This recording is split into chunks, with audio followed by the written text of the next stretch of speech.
but de cette vidéo est de donner un autre exemple d'application du théorème de la bijection. On va le faire sur un exemple précis. On va s'intéresser ici au problème suivant. On veut démontrer qu'il existe un unique x strictement positif, vérifiant l'égalité 1 sur x égale ln de x plus 2. Et ensuite, on veut démontrer que l'unique solution de cette équation, qu'on va appeler alpha, que cette unique solution vérifie l'encadrement suivant. Alors, donc on va commencer par définir une fonction, puisque quand on a ce genre d'équation, la première étape consiste à définir une fonction pour ensuite pouvoir appliquer le théorème de la bijection.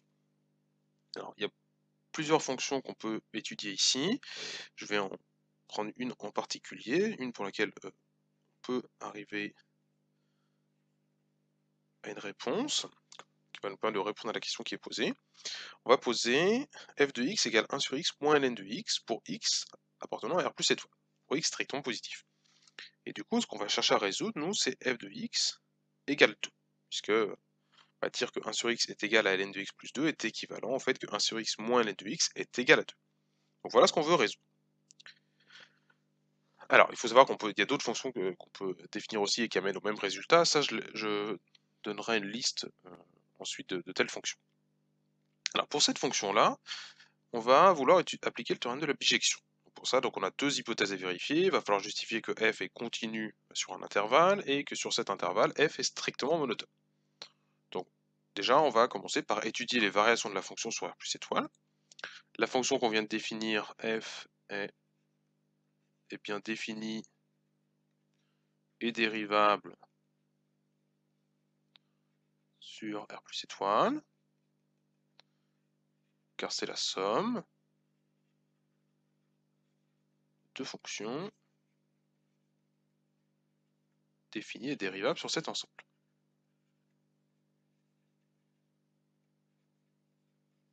Puisqu'on a affaire à deux fonctions usuelles, la fonction inverse et la fonction logarithme, qui sont toutes les deux définies et dérivables sur R plus étoile.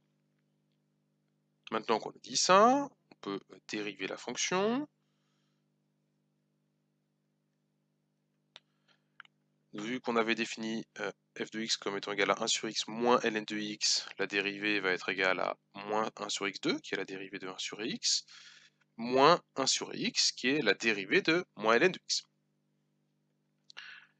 Mais ici, il est important de remarquer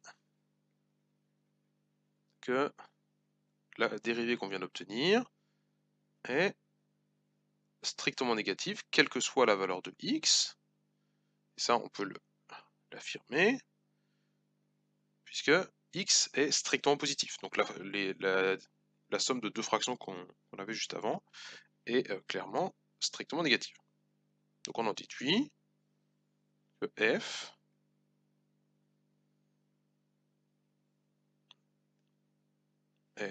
est strictement décroissante sur l'ensemble qui nous intéressait, sur R plus étoile.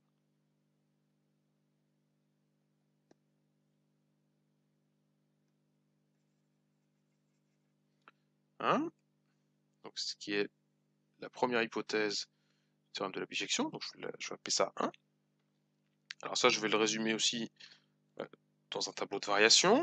Donc ici, c'est pas obligatoire, mais c'est une façon de visualiser les choses. Donc sur 0 plus l'infini, avec 0 qui est exclu, la fonction est strictement décroissante. Alors maintenant, je vais donner les limites de cette fonction aux bornes de son intervalle de définition. On n'est pas obligé de le faire maintenant, mais ça nous servira forcément à un moment. Donc on va le faire maintenant. On va chercher les limites en 0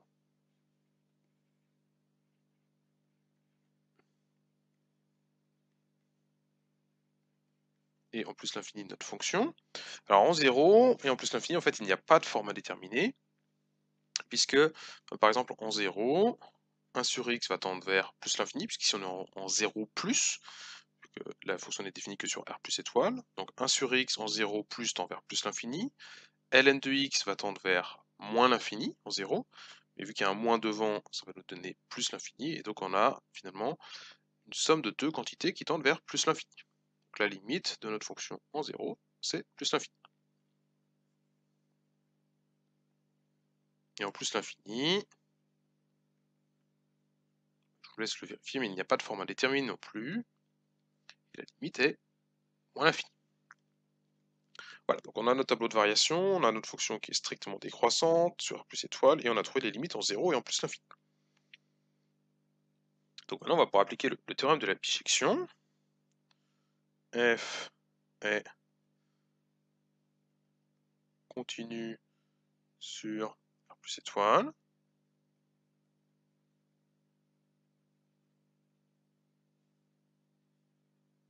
Puisque c'est une somme de fonctions continues de R plus étoile. Et F est strictement décroissante sur R plus étoile. Donc, on peut en déduire. Donc là, les deux hypothèses du théorème de la bijection sont vérifiées. Donc par le théorème de la bijection, F est bijective de R plus étoile vers F de R plus étoile. On va souligner les points importants. Donc on a nos deux hypothèses, la continuité, la stricte monotonie. Donc on en déduit que F est bijective de R plus étoile vers R plus étoile. En fait, on sait un peu plus de choses que ça. De plus, F de R plus étoile, bon, ce qui est donc, on peut le réécrire autrement peut-être pour que ce soit plus compréhensible, c'est F de 0 plus l'infini. Ben ça, on sait que l'image de cet intervalle par la fonction continue F va être aussi un intervalle dont les bornes vont être les limites de la fonction. Je vais rajouter une étape.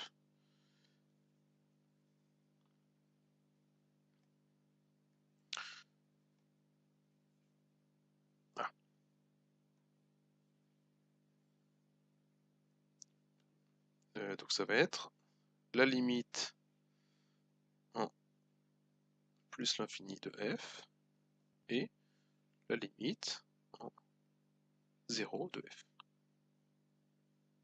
Mais il se trouve que ces deux limites, on les a déterminées tout à l'heure, et qu'elles valaient respectivement moins l'infini et plus l'infini.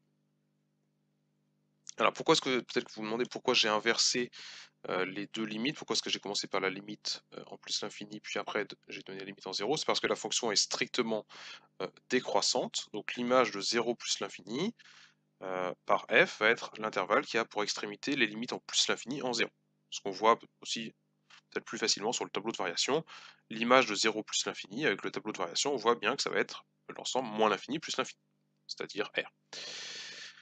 Donc de tout ça, on déduit que f est donc bijective de R plus étoile vers moins l'infini plus l'infini, c'est-à-dire R.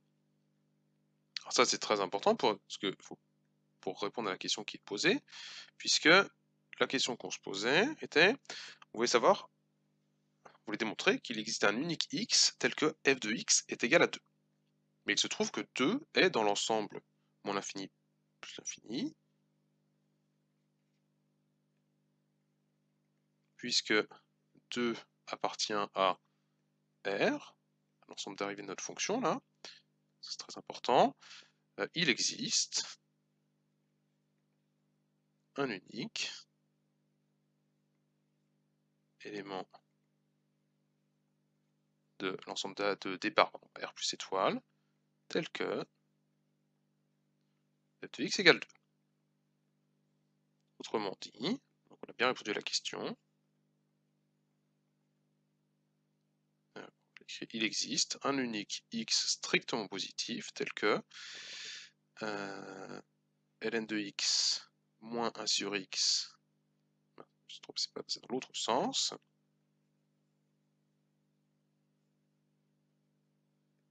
tel que 1 sur x moins ln de x est égal à 2, et donc il existe un unique x strictement positif tel que 1 sur x est égal à ln de x plus 2.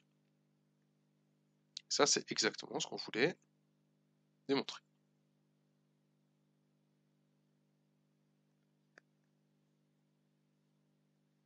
Voilà. Donc voilà comment on pouvait répondre à la question en utilisant le théorème de la bijection avec la fonction f que j'ai étudiée. Alors, comme je vous l'ai dit avant, on pouvait aussi utiliser d'autres fonctions pour répondre à la même question. Alors, je ne vais pas tout détailler parce que c'est exactement la même méthode, mais on pouvait utiliser par exemple une des trois fonctions qui est ici.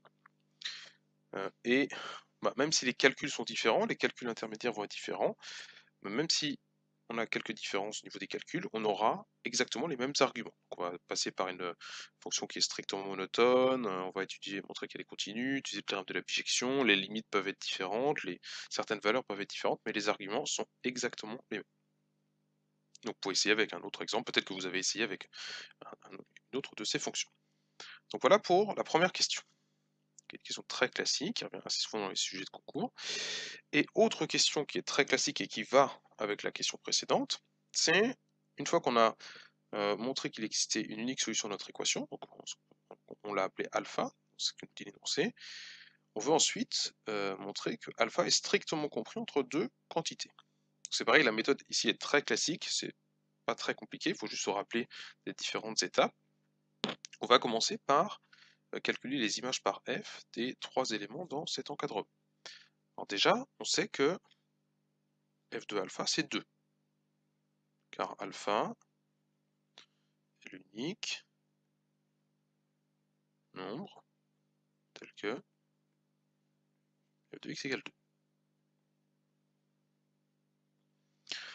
Ensuite, on va calculer les autres. Alors, je vais commencer par f de 1 puisque c'est le plus simple. f de 1, donc vu ce qu'on a dit avant, ça va être 1 divisé par 1 moins ln de 1, c'est-à-dire 1.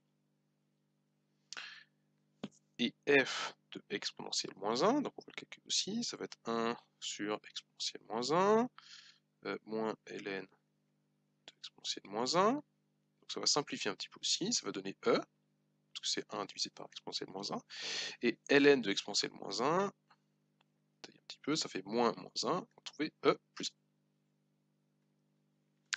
Alors une fois qu'on a calculé ces trois images, on va les classer. Donc on va essayer de voir dans quel ordre on peut les classer. Donc on voit déjà que 1 est strictement plus petit que 2, donc ça c'est assez clair. Donc ça c'est strictement plus petit que 2. Et e plus 1 c'est strictement plus grand que 2, puisque e c'est à peu près 2,7, ça peut même être strictement plus grand que 3, cette quantité e plus 1. Donc on se retrouve avec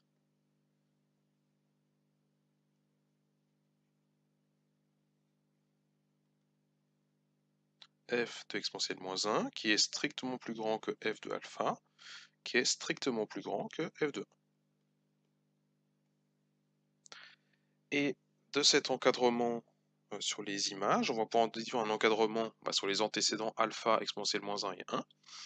Et pour l'obtenir, il suffit juste de dire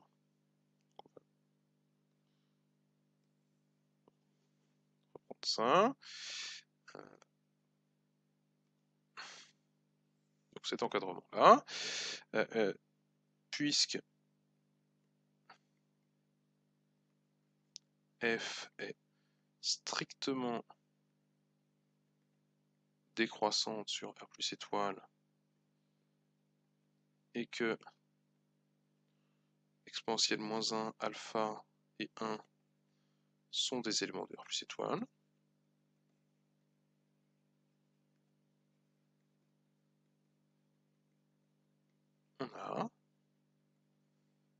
en fait on va obtenir que les antécédents exponentielle moins 1, alpha et 1 vont se classer dans l'ordre inverse. Alors ça vient du fait que la fonction f, que j'ai utilisée tout à l'heure, est strictement décroissante. Donc si les images qui sont ici se classent dans cet ordre-là, les antécédents e-1, alpha et 1 se classent dans l'ordre inverse. Voilà, donc quand vous justifiez ça, il est important de rappeler que f est strictement décroissante, donc le fait que ce soit strictement décroissant est très important, sur un certain ensemble, et il est important de dire que les trois éléments qu'on a, les trois éléments dont on a calculé l'image avant, ces trois éléments sont bien dans R plus étoile.